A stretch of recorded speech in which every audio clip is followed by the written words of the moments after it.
Hi friends, ఈరోజు interesting audio నవల వచ్చేసి దోస్తాన్. దోస్తాన్ ఆడియో నవల. స్టోరీలోకి వెళ్తే హరీష్ అనే వ్యక్తి ఉంటాడు. హరీష్ అనే వ్యక్తి తన కాలేజీ బీటెక్ కంప్లీట్ చేసి ఉంటాడు. అతని ఇంటి పక్కనే ఉన్న ఒక అమ్మాయిని ప్రేమిస్తాడు. ఇంటి పక్కన ఉన్న అమ్మాయిని ప్రేమించడం జరుగుతుంది. ఆ విషయం ఆ అమ్మాయి వాళ్ళ నాన్నకు తెలుస్తుంది.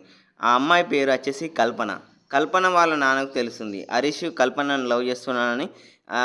ఆ కల్పన వాళ్ళ నాన్న ఈ హరీష్ యొక్క ఫ్రెండ్స్ ద్వారా, హరీష్ ఉన్న ఫ్రెండ్స్ తోటి కలిసి ఇతన్ని చంపించాలని ప్లాన్ వేస్తాడు.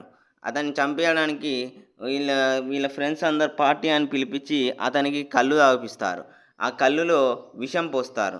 ఆ విషాన్ని తాగుతాడు హరీష్. హరీష్ అక్కడికక్కడనే మృతి చెంది చనిపోతాడు.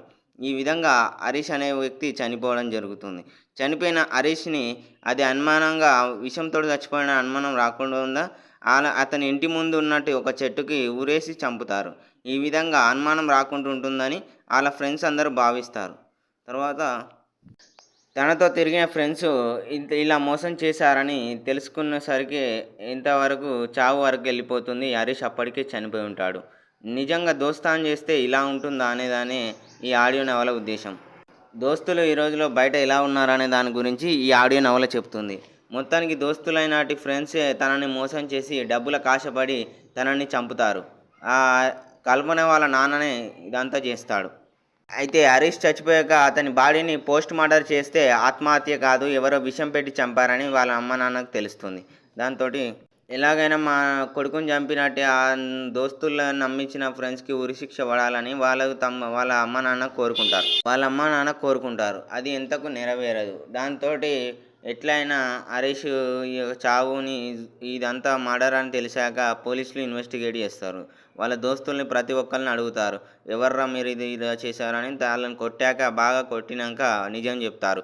ఇదంతా చేయించింది కల్పన వాళ్ళ నాన్న, అందుకే మేము చేసాం, ఇందులో మాది ఏం తప్పు లేదు, అతను చేయమంటేనే చేశామని వాళ్ళందరూ అంటారు. వాళ్ళందరినీ జైల్లో వేస్తాడు. కల్పన వాళ్ళ నాన్నని కూడా జైలుకు తీసుకొచ్చి జైల్లో వేస్తారు.